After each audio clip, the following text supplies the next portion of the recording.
pretty much right where we left off. The last thing that we were discussing was the Holocaust. I'll kind of review some of the stuff that we did right before the end of class on Tuesday. Then we're going to watch a video over the Holocaust. It's short, but it gets into kind of the logistical sides of things, how it all kind of, progressed over the years. Then we'll get back into the PowerPoint itself. We might have another video clip at the very end. We'll just have to see how far we get today. Tomorrow, we'll continue pretty much the same stuff, continue with the PowerPoint, watch some videos. Probably going to wrap this up on Monday, and then on Monday, we are going to have an SAQ over all of this. As far as other things are concerned, we got the list of things that hopefully you've got in already. Yesterday, you had the World War II document analysis assignment. That was due last night. Before that, we had the notebook check, the DBQ essay, and of course, the World War I SAQ. My plan was to get all the DBQ grades in yesterday, but I overestimated the amount of time I was going to have. Woke up early this morning hoping to finish it up. Canvas has been weird all day. So it is my hope to get those in today. If Canvas gets back up and working, I am almost done. So I should be able to get it done during my lunch and my conference today. But just kind of bear with me. We, like everybody else, are kind of held hostage when technology doesn't cooperate. Those grades will be in soon. And then after that, I'll start on the notebook and everything else. Seating chart, we might have a new one yesterday, might be Monday. Again, it kind of depends on if I can get this grading done. I am going to prioritize the grading over the seats.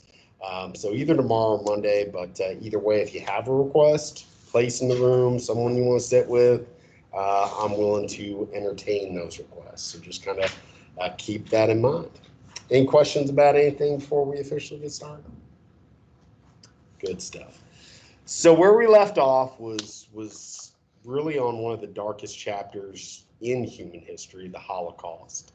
The genocide, the attempted genocide of European Jews and others during World War II at the hands of the Nazis. Again, you need to know for the Nazis, this was their final solution to what they deemed the Jewish problem. Hitler was a madman. He was a racist. I think he truly believed in his own crap, though. I mean, to him, creating new living space, Lebensraum, for this Aryan master race that he believed Germany was a part of, that was really his life's mission. And as I said the other day, had he not committed so much money and so many resources and so much manpower to enacting the Holocaust, to trying to wipe out all of these people, who's to say he doesn't win the war? Again, there's a lot of things that could have went differently. But the Holocaust, I mean, it is about as dark as humanity gets. I mean, you see pictures of women and children, that are going to be murdered. You look at the maps that kind of show you logistically, how much effort this took, building camps, building railroads, moving around millions of people, literally millions of people, to murder them as efficiently as possible. I mean, this is a lot of premeditation, and that just speaks to how evil Hitler and the Nazis were. I mean, as we talked about, when he took over completely, it starts with open persecution. Jews had to identify themselves. They had the golden star sewn onto their clothing. Their citizenship was removed. They were moved from their homes. Their possessions were taken from them. They were segregated until ultimately the final solution was to try to wipe them out entirely. A lot of very notorious concentration camps. Auschwitz is probably one of the most famous of them. People arrived at the camps. They're separated from their loved ones. They're stripped. Their possessions are taken from them, and a lot of them are marched into showers that they think are showers, but they're actually gas chambers. We know this happened. All right, there's conspiracy theories out there. There's conspiracy theories of everything, but the Germans kept records. I mean, this was an industrial scale operation, and even though they tried to destroy a lot of the records and hide what they had done, really, with that many bodies, with that much death, you look at the people that were around before the war and who was left after. You look at the mass graves. Some of these are very disturbing, but again, you need to get a realistic sense of what this was like. I mean, this is, like I said, about as macabre and evil as humanity can be. I mean, he dehumanized the Jews and others that he saw weren't fit for life in his new world. And because so many people followed him, you know, this is the result. Forget if these are bones or teeth, or it might actually just be ashes. I forget. Looked it up a long time ago. You do need to know some death tolls. And again, you know, it's not just Jews. I mean, they were the primary victim of this atrocity, with about 6 million Jews in Europe murdered for no reason other than who they were. But you also had a lot of Soviets. You had members of other ethnic groups, other religious groups. I mean, there were a lot of people, unfortunately, that Adolf Hitler and the Nazi Party saw as genetically, physically, culturally inferior. In his mind, this final solution: you got to wipe them out. That way the Aryan race can thrive. It's disgusting. But unfortunately, you know, stuff like this happens in history. And it's a good lesson. You know, absolute power corrupts absolutely. I mean, you know, these dictators like Hitler, he did come in. He did fix things pretty quick, because when there are no checks and balances, you make a decision, it gets done. The problem is, almost universally throughout history, time and time again, you look at these individuals, whether they be dictators or emperors or czars or whatever you want to call them. I mean, with that much power, a lot of times it just makes it too easy to abuse. And if somebody with that much power is kind of insane, like Hitler was, we talked about his drug abuse and all the other weird issues that he had. I mean, the results can be about as bad as it gets. So you're looking at about 6 million Jews, about 5 million others. Death toll approximately 11 million from the Holocaust. That is really why Adolf Hitler, amongst other reasons, but the main reason he is considered one of the most evil human beings that's ever been on the planet. So to kind of hammer this home, because you do need to remember what happened in the Holocaust and exactly how it happened, we got our first video. It's not super long, but it's a good one. It's about 6 minutes. It's from the United States Holocaust Museum. A lot of it is maps, but that kind of shows you logistically the progression of this genocide as it happened, you know, leading into the war, and especially during it. So pay attention. Once this is done, we'll get back to the PowerPoint.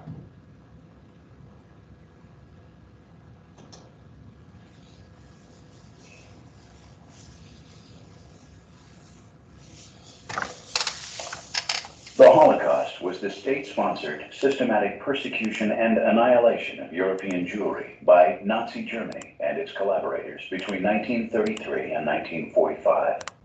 Jews were the primary victims. 6 million were murdered.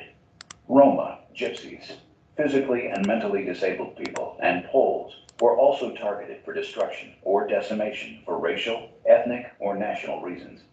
Millions more, including homosexuals, Jehovah's Witnesses, Soviet prisoners of war, and political dissidents, also suffered grievous oppression and death under Nazi tyranny. The Nazi Party came to power in Germany in 1933. The Nazis believed that Germans were members of a biologically superior race, threatened with extinction through the struggle for survival with inferior races. They saw Jews especially as a biological threat to the German Aryan race. Adolf Hitler moved to extend German power in Central Europe, annexing Austria and destroying Czechoslovakia in 1938 to 1939. In the aftermath of the violence of the Kristallnacht pogroms, the Nazis instituted the first systematic roundups of German and Austrian Jews. They deported approximately 30,000 Jewish men to Dachau and other concentration camps after Kristallnacht. Germany invaded Poland in September 1939, beginning World War II. Within weeks, the Polish army was defeated. Britain and France declared war on Germany in support of Poland. Under a secret pact with Germany, Soviet forces occupied eastern Poland in 1939, but remained officially neutral in the war until 1941. The Germans killed or resettled hundreds of thousands of Poles in an effort to create new living space for the superior Germanic race. German families settled on the vacant properties. German authorities forced the Jewish population into ghettos, areas of cities where the Jews lived in horrendous squalor under German supervision. During the next 2 years, German forces were victorious, invading Denmark and Norway. the Low Countries, Belgium, the Netherlands and Luxembourg, and France. As German troops neared Paris in June 1940, Italy, Germany's Axis partner, declared war on Britain and France. Meanwhile, the Soviet Union attacked Finland, annexed two eastern border provinces from Romania, and occupied the Baltic countries, Lithuania, Latvia, and Estonia. Slovakia, Hungary, Romania, and Bulgaria, and later Finland and Croatia allied with Germany. In spring 1941, the Axis allies dismembered Yugoslavia and occupied Greece. In June 1941, Germany attacked the Soviet Union. German forces advanced deep into Soviet territory. This battle was also an ideological battle. Following German combat units, mobile killing squads, Einsatzgruppen, German order police battalions, and other SS units, supported by units of the German army, slaughtered Jews and other victims in mass shootings. They killed more than 1.5 million Jewish men, women, and children in mass shootings. German police and military authorities also killed Jews in mass shooting operations in occupied Yugoslavia and eastern Poland. Increasing Soviet resistance halted the German advance, preventing the Germans from capturing the key cities of Leningrad and Moscow. A second German offensive in the summer of 1942 brought German forces deeper into Soviet territory, to the southeast, to the Volga River, and into the North Caucasus region. As the German advance stalled in the east, Germany moved to consolidate its dominance in Europe. They also extended in 1942 the systematic killing of Jews to other territories they controlled or occupied. German SS and police officials established killing centers in German-occupied Poland, where the Jewish population was both relatively numerous and densely settled. They deported Jews there, primarily by rail, from all over German-occupied Europe. Carbon monoxide gas, or Zyklon B gas, hydrogen cyanide, were the primary methods of murder. In late 1942 and early 1943, Soviet forces counterattacked and began liberating territory from German domination. In the west, Allied forces invaded Sicily and the Italian mainland that summer. In June 1944, Allied forces landed in northern France, beginning the liberation of Western Europe. That's D-Day. Meanwhile, from the east, Soviet forces reached Germany's eastern borders. As the Allies forced German troops to retreat, Allied troops began to encounter tens of thousands of concentration camp prisoners. In an effort to prevent large numbers of prisoners from falling into the hands of the Allies, the Germans forced the evacuation of many camps, compelling thousands of prisoners to march into the interior of Germany. Prisoners called these forced marches death marches. By the spring of 1945, conditions in the remaining concentration camps exacted a terrible toll in human lives. Overcrowded, filthy, with few supplies, these camps became sites of mass death. Around half of the concentration camp population in January 1945 died before the war's end. World War II ended in Europe with the unconditional surrender of German armed forces in May 1945. In addition to millions of other victims, Nazi Germany and its collaborators murdered close to 2 out of every 3 Jews in Europe. Hundreds of Jewish communities in Europe, some centuries old, disappeared forever in the massive crime we now call the Holocaust. It's one of those things, guys. It's war, and on one hand, all the combatants did some pretty ugly, some pretty terrible things. We all bombed cities, for example. We all killed civilians. But I don't think that you can really look at this conflict and say there wasn't a clear-cut bad guy. Because what Adolf Hitler and the Axis powers do. You guys read about the rape of Nanjing yesterday. The Japanese were doing some very terrible things as well. But you compare it to most wars in history, and you can make an argument. Who's good, who's bad? Obviously, we look at it from our point of view, so we paint ourselves as kind of the heroes of the story. But here, these were bad guys. They were doing clearly evil things, and I think, more so than any war in history, they had to be stopped.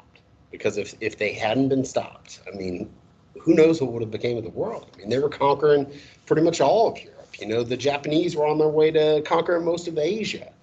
Once you have that done, who's next? We're literally talking about a group that that may have had ambitions to conquer the world. And I don't think that we had ever seen anything quite like that before. Thankfully, we haven't seen anything quite like that since.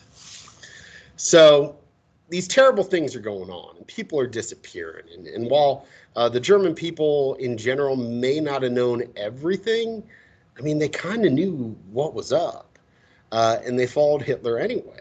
And one of the ways that the government got them to follow him unquestioningly, and really commit to this concept of total war, everybody doing their part, was the use of propaganda.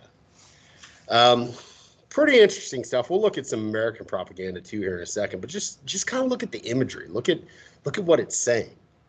I mean, on the left-hand side, you got Adolf Hitler, and he's carrying the Nazi flag, and everyone's following him, and they're marching towards what looks to be glory. I mean, the sun's shining on him. He's almost this Messiah-like figure, the savior. I mean, that is the sort of image that he was painting. That's what he was trying to get people to buy into.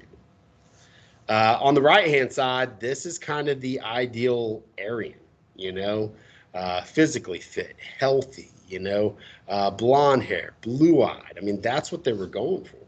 And the Nazis were into some crazy stuff. Like, they had breeding programs where they would, go to schools and they would find young girls, young women who kind of met this criteria, and they'd be asked to sleep with older soldiers that met this criteria. Because, again, they were trying to produce children like this. They were doing genetic experiments. If you look at the Holocaust, it wasn't just Jews. They were murdering the disabled, the mentally retarded, people with serious health problems, because they were trying to eliminate them from the gene pool. Again, this was all encompassing. This was some weird, crazy stuff. And it goes to show you Hitler's beliefs. I mean, to him, insane, but he bought into this. He got a lot of people to buy into this, and they committed a lot of time and resources to this. That's what I mean. The Holocaust was as important to Hitler as winning the war.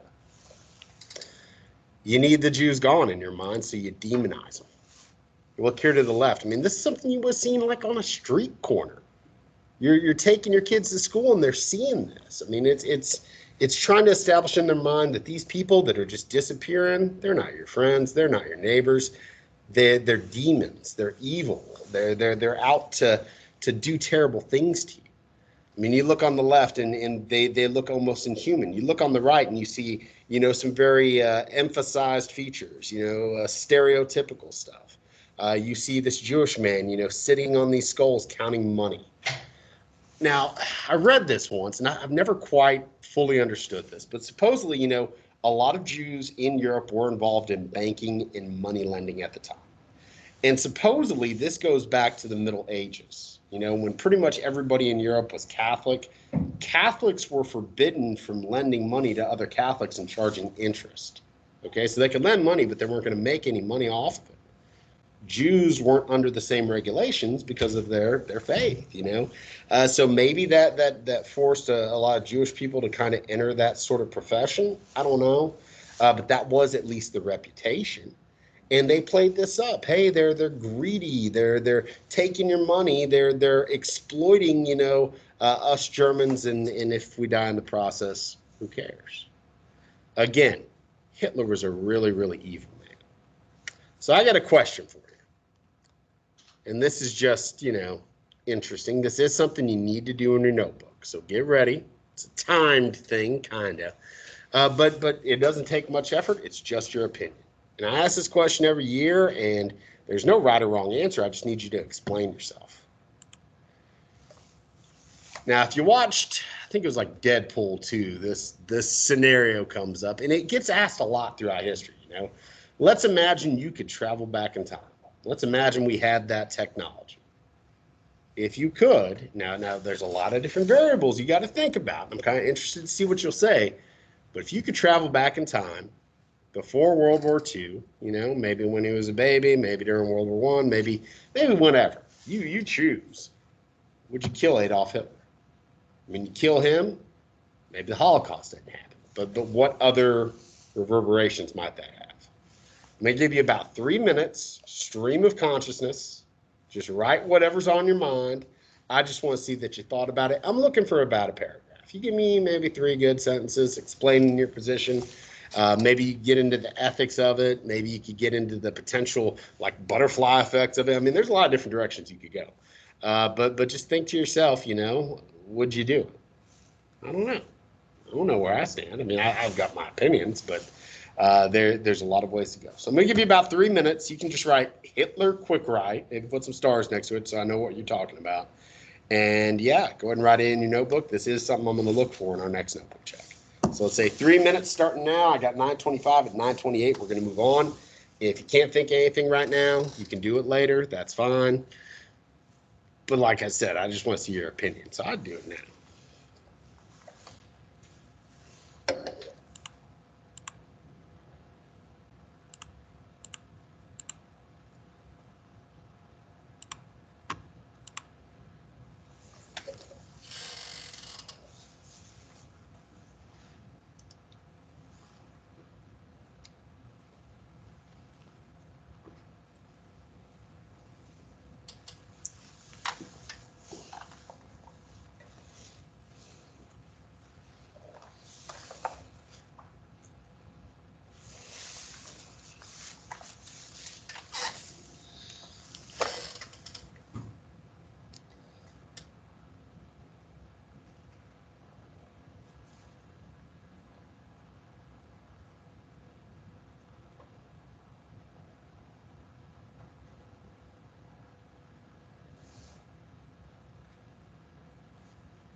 Give you about another minute. Like I said, no right or wrong. This is effort and imagination. That's all it is.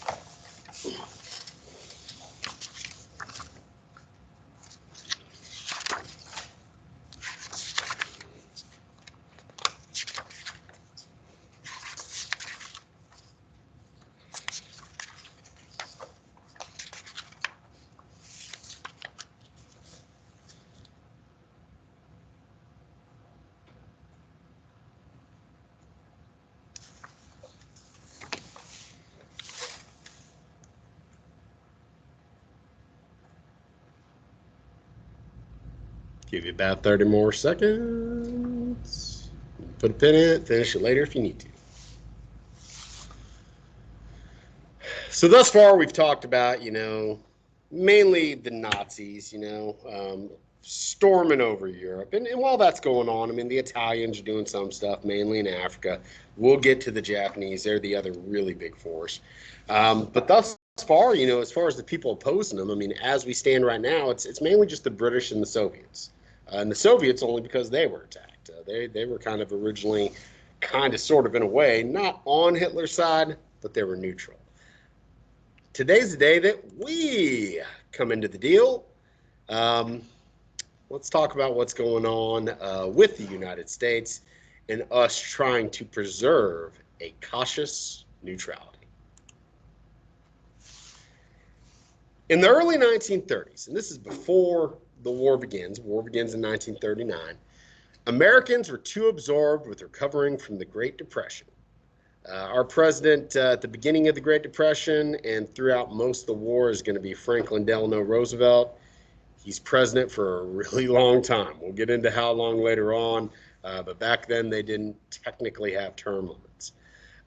He was trying to fix things, okay? Remember we talked about the New Deal, or you read about it a little bit.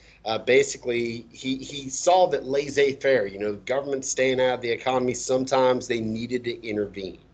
And on one hand, some of his programs, putting people to work, things like that, Social Security, you name it, they did help people. The argument is it kind of forever grew the size and scope of the federal government. But we weren't the only people intervening. There were a lot of people out there that were starting to intervene in the economy. You saw the fascists in Italy, the Nazis did some stuff. Obviously, the Soviets did some stuff.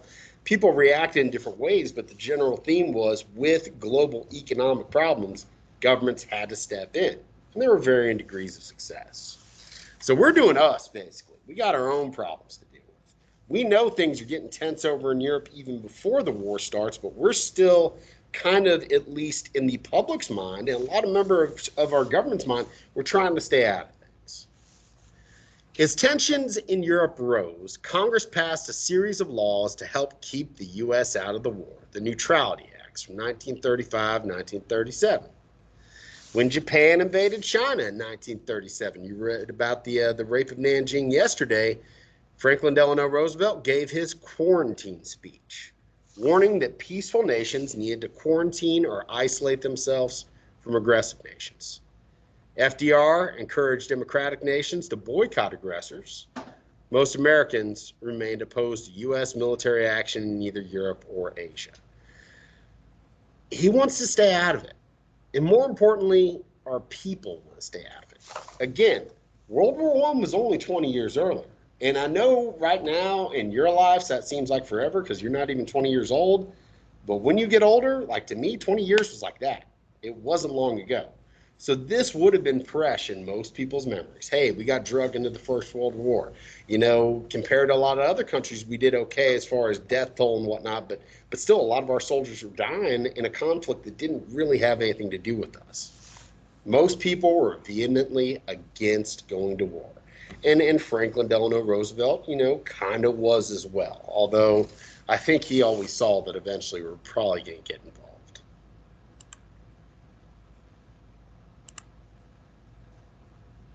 Even after the invasion of Poland in 1939, Americans still wanted no part of the war, but they began making preparations just in case they got dragged into the conflict. Congress increased spending on the Army and Navy and enacted the first peacetime draft, the Selective Training and Service Act of 1940. FDR, as he was known, it's a lot easier to say than Franklin Delano Roosevelt every time, so I'm probably going to say FDR from here on in, also took the unusual decision of running for a third term, the first and last president to do so. Franklin Delano Roosevelt takes over, I forget the exact year, but he serves 3 full terms, so that's 12 years. Then he runs for a 4th term. He wins.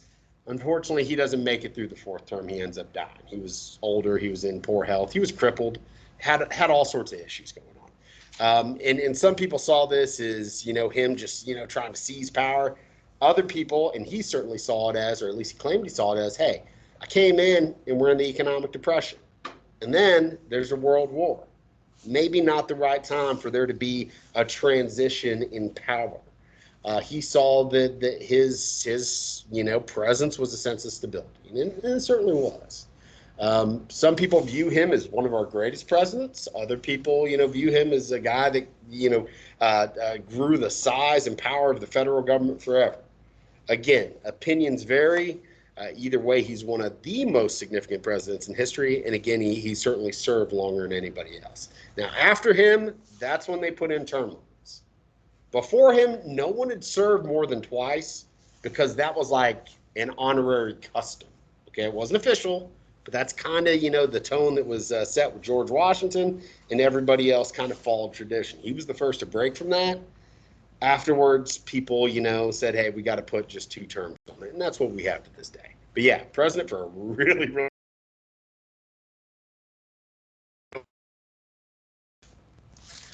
In 1941, FDR proposed the Lend-Lease Act to sell, lease, or lend war materials to any country whose defense the president deems vital to the defense of the United States. Now, that is very broad. It's not necessarily a declaration of war against the Axis, but this basically gave him the power to help out. You know, the people that we think are deserving of it, your more democratic countries, being like Great Britain, our buddy, we can give them war materials. We can give them weapons, we can give them food, we can give them supplies, we can give them ships. We're not willing to go fight, but this law gave us the power to definitely assist. So even before we entered the war, it's pretty clear what side we're on. We just don't want to fight. We're still kind of trying to stay out of it. But even doing that, I mean, that's gonna provoke the Axis. That's gonna kind of serve to drag us in. It certainly did.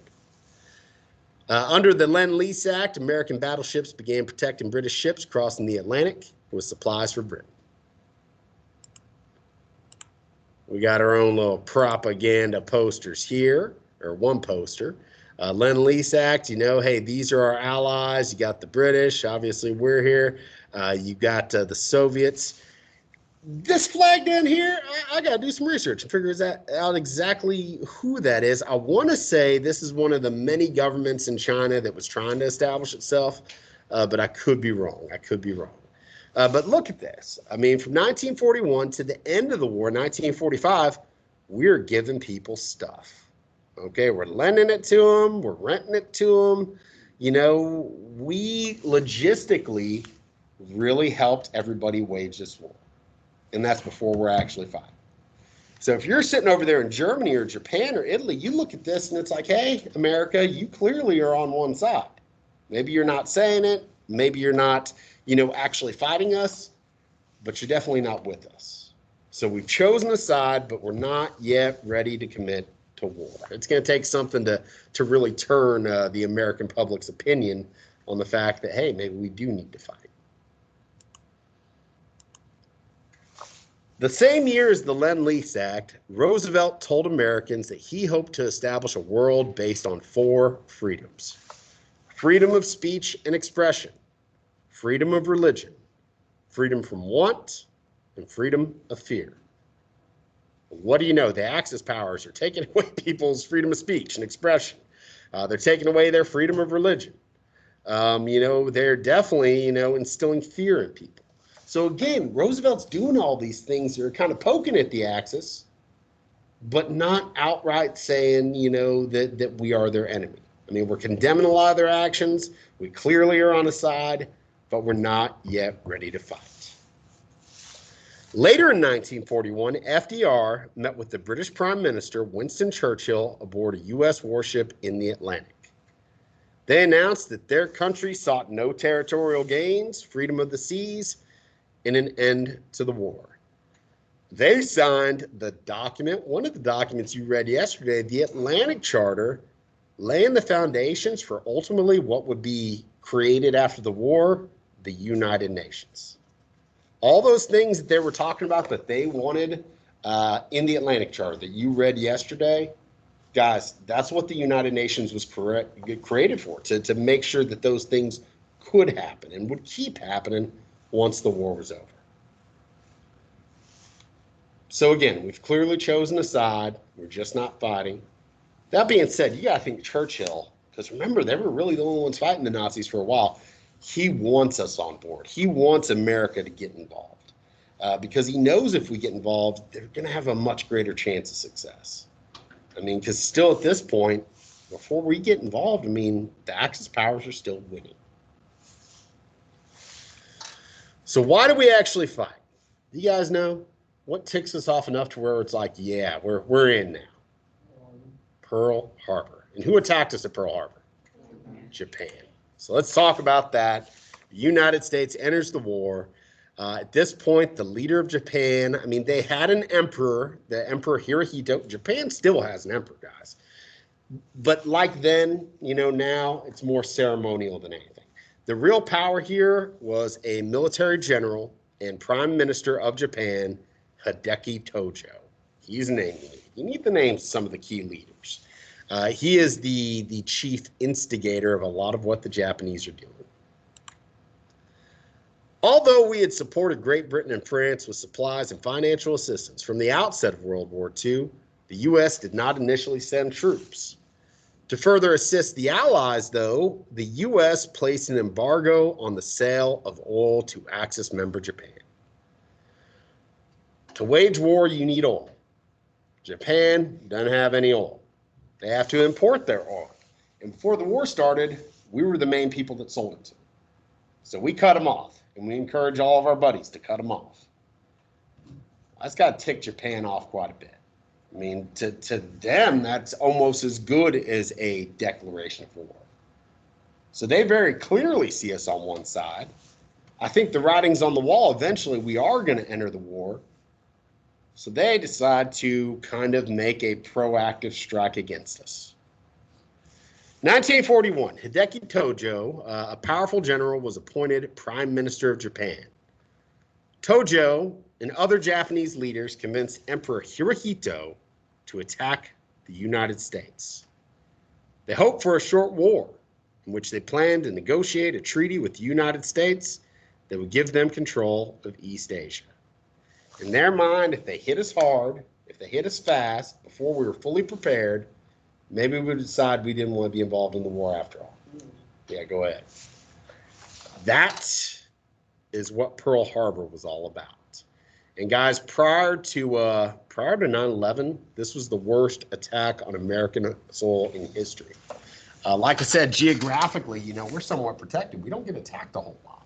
You look at, like, obviously, the American Revolution before we're a country, and the War of 1812, yeah, we got attacked. But other than that, attacks on American soil are extremely rare by a foreign power.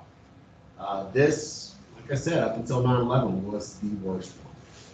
So our final video of the day, we're going to watch a little, and it's short, it's like 2 minutes on Pearl Harbor. You get to, I think, hear Roosevelt actually talk. He's got this quote, "A day that will live in infamy." It's pretty legendary. Kind of show you a little bit of the scope of everything, and then we'll do a couple more slides and be done. So the attack on Sunday, December 7th, 1941, shortly before 8 a.m., Japan launched a surprise attack on the United States of America by bombing the U.S. naval base at Pearl Harbor, Hawaii. The base was attacked by 350 Imperial Japanese aircrafts. Though the raid only lasted 75 minutes, the Japanese destroyed or damaged nearly 20 American naval vessels, including 8 battleships and more than 340 airplanes. Over 2,400 Americans died in the attack, and many more were wounded. While the attack on Pearl Harbor was a surprise, tensions between the U.S. and Japan had deteriorated over the decade, in particular with regards to Japan's expansion into China. The plan for attacking Pearl Harbor was to destroy the U.S.'s Pacific Fleet, a move which would give the Japanese time to carry out its plans to keep control of the Pacific without U.S. interference. The shock of the attack without declaration of war enraged the American public and rallied the nation to get behind a war many hoped to avoid. At the beginning of his speech to Congress requesting a declaration of war, President Franklin D. Roosevelt delivered this now famous line. Yesterday, December 7th, 1941, a date which will live in infamy. The United States of America was suddenly and deliberately attacked by naval and air forces of the Empire of Japan. On December 8, 1941, one day after the attack, the United States Congress declared war on Japan, officially entering World War II.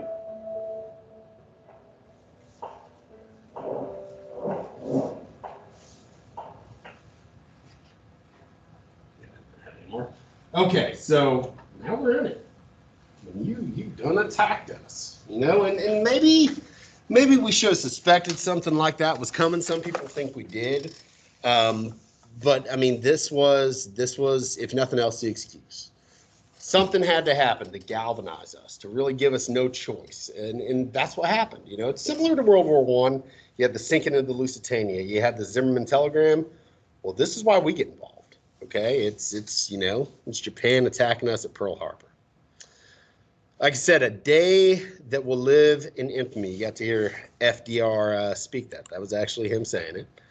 On December 7th, 1941, Japan launched a massive surprise air attack on the U.S. naval base at Pearl Harbor, Hawaii.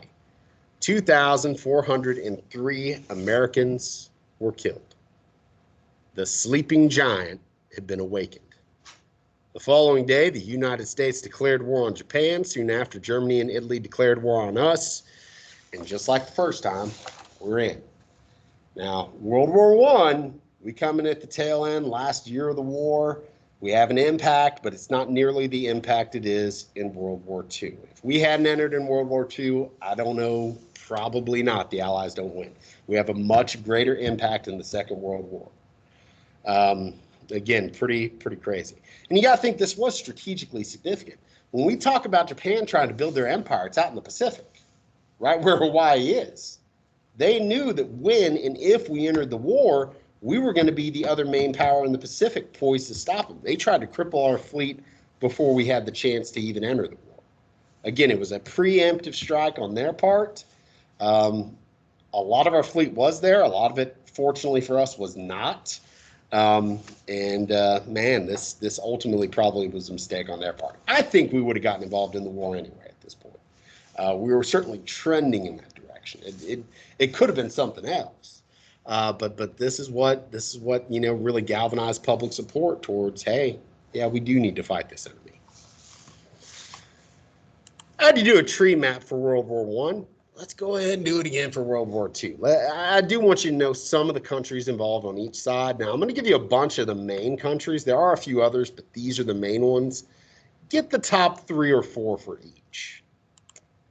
We were a member of the Allies. We got the same name as we had in World War I. Not all the same members, but a lot of the same members. You got the United States. You got the Soviet Union. You got the United Kingdom, Great Britain. Those are the main ones. We'll throw China in there, but China's just trying to survive. Okay, China isn't really unified. And I was right. That flag is from this is the Republic of China. They're not that for very long. But China at this point, you got to understand, after the fall of the Qing dynasty, they're not really united. Okay, it's one of the reasons they were easier to conquer, or at least part of it was easier to conquer by the Japanese. You got France, which France had already been overrun, most of it. There were actually some French Nazis that were put in charge. I forget what it's called. They have a certain name for that government, like Vichy France or something. I forget. But there was always a sizable resistance actively fighting in France. So France was fighting, even though a lot of it was under Nazi control. Other than that, you got Poland, you got Canada, Australia, New Zealand, all more or less still British colonies at this point. You got South Africa, you got the Netherlands.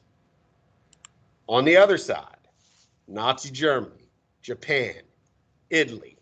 Definitely know those. But they had some assistance. Some of this is just areas that they were occupying, but still, such as Hungary, Romania, Bulgaria, Finland, Thailand, and Iraq. There are other countries involved. This is truly a world war. It's an even bigger war than World War I. But yeah, these are the main ones. So like I said, top 3 or 4 for each. Top 3 would actually be okay, because those are definitely the main combatants. We're going to try to knock out 1 or 2 more slides. We had been getting ready, but not entirely. I mean, the U.S. military, today, arguably the most powerful military in the world. Russia and China are right there with us. But back then, we weren't that. We weren't even that in World War I, especially after World War I with our isolationist mentality. The military kind of went down quite a bit. We got to ramp up production. We got to ramp up enlistment. We had to build up really, really quick, and we did.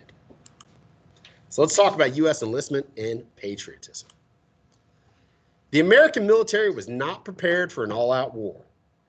Even with the peacetime draft, it only had 300,000 men enlisted. The U.S. called on American men to enlist, and the American people responded. In fact, the government was overwhelmed by the number that decided to join. You look at our military pre-attack, you look at it after Pearl Harbor, I mean, oh my God, you're looking at 15 million men as opposed to 300,000. That's the power of patriotism and nationalism, Very similar things happen after 2001, 9/11. We rarely get attacked. And when it does happen, man, public opinion changes on a dime. And, you see people willing to fight that before wanted nothing to do with it. Let's do one more slide and we'll call it a day and pick up here tomorrow. Let's talk about war production, okay? Again, very similar. Before the incident at Pearl Harbor, you know, we didn't have a whole lot of ships. We didn't have a lot of submarines. But in short order, man, we built it up. Like World War I before it, World War II was a total war for many of the countries involved. GM, Ford, and Chrysler went from creating cars to tanks. Boeing from regular airplanes to bombers and fighter jets.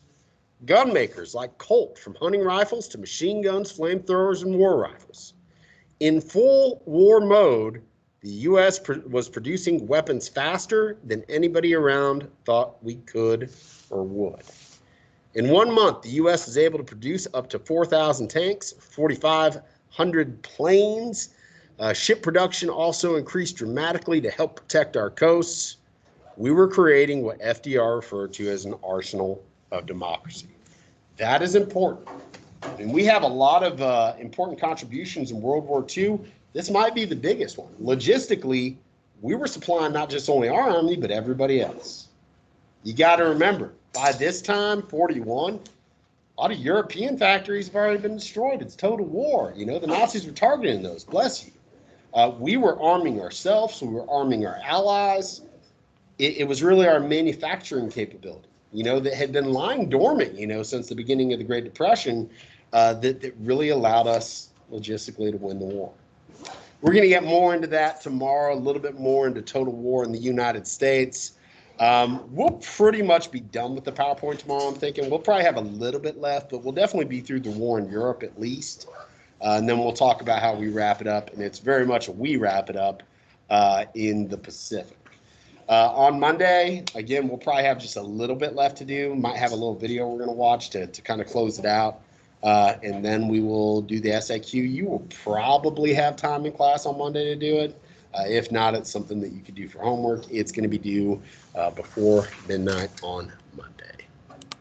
Again, if you still owe me stuff, please get that in. If Canvas is working better, I'm going to try to get those essay grades in today during my conference. If not, they'll be in soon. And yeah, definitely by Monday, all your grades should be in. You should be set up. You should know exactly where you stand, and you can kind of, you know, be able to gauge your progress based on that.